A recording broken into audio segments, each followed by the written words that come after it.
Hi students, so in this video I'm going to solve a problem where a car with mass 700 kilograms accelerates uniformly from rest to a velocity of 20 meters per second in a time of 10 seconds. The frictional resistance to the motion of the vehicle is assumed to be constant throughout at 0.5 kilonewton. You have to calculate the force accelerating the car and calculate the average power developed by the engine. So this question can be asked for about 2 marks. I'm going to show you how to solve such a problem like this. So first of all, we make a note of the given data. A car with mass 700 kilograms. So M equals to 700 kilograms.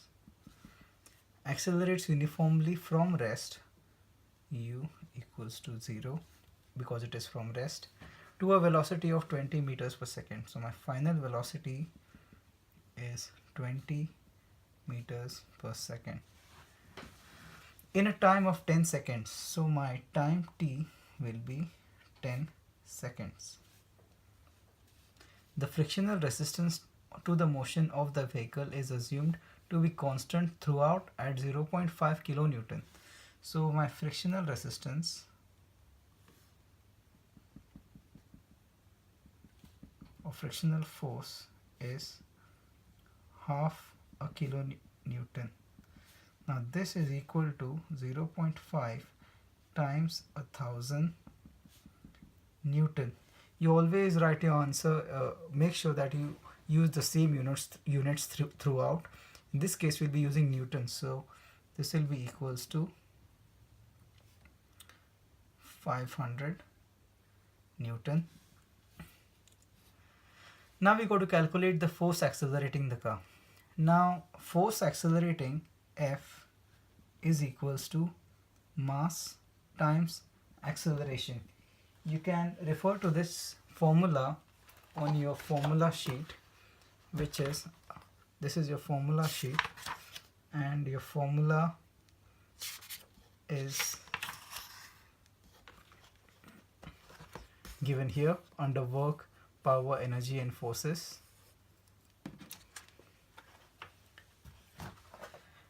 Now to find force we need mass, which we have 700 kilograms. We don't have acceleration, however.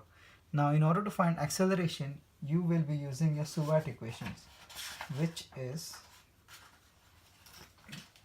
if you go back to your formula sheet, equations of linear motion with uniform acceleration, v equals to u plus at, s equals to ut plus half at square, and so on. So these are your Suvat equations. We will be using this one here because we have the final velocity, initial velocity, and we have the time, and we need to find the acceleration a. So writing my equation down, v equals to u plus at. So my initial velocity is 0, acceleration is what we got to find, my time t is 10 seconds, my velocity v is 20. So here my a is the subject, and whenever you have a variable, in this case it is acceleration, times a constant which is 10, you always write it like this, the constant first followed by the variable, equals to 20. So my a will be equals to 20 over 10 because it is multiplied by on this side of the equal to sign. When it goes on the other side it goes as divide. So this will give me a value for a as 2 meters per second squared, because 20 over 10 is 2 meters per second squared. So finally, after we have a value, we can calculate our force.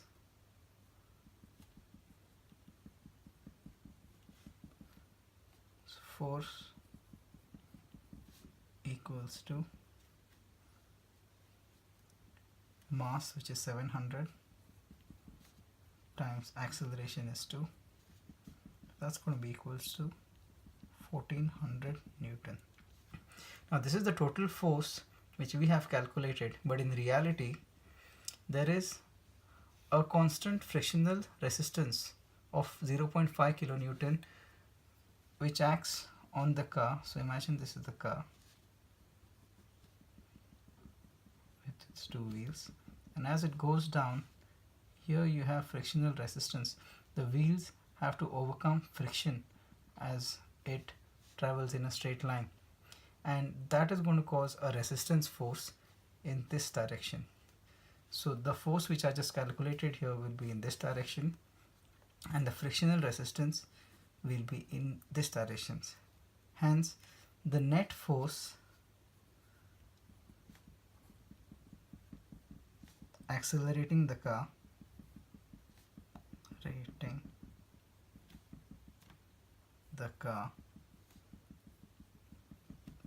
will be equal to the force minus the frictional resistance.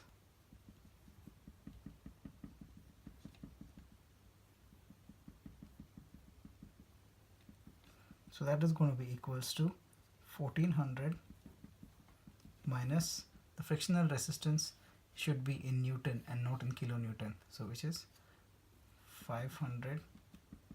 That's going to be equals to 900 Newton. So this is me solving the first part. So that's part A, force. Hence my net force A is equal to 900 Newton. Now let's go about solving the B part. Calculate the average power developed by the engine. Now for this you have to again refer to your formula sheet. And what formula are you going to use? So as you go through the formula sheet, work, energy and power.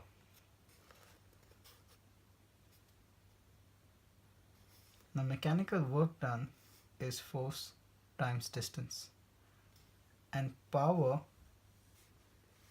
is equal to, now you don't have the equation for power over here, but power is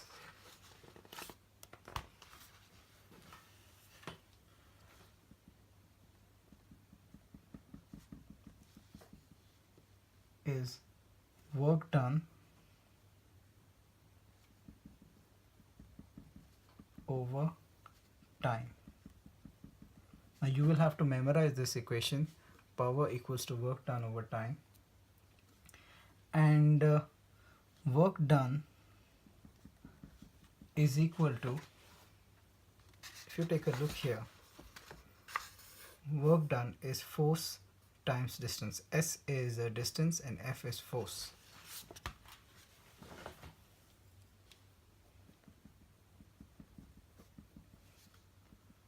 Distance. Now if you take a look at the problem, we don't have the distance given, so we have to calculate the distance first. So again we take a look at the SUAT equations. So if you take a look at the SUAT equations, here you have an expression for distance, S equals to ut plus half at squared, where u is the, I'm going to use that equation now, S equals to ut plus half at squared. We have the value of u, which is 0. Time we got to find out, half a and t squared, and we have the value of time as well. Oh sorry, we have the value of time which is 10 seconds, so we do have the value of time, but this point is going to go to 0. So distance equals to, u value is 0 times time is 10 seconds plus, I'm going to write half as 0.5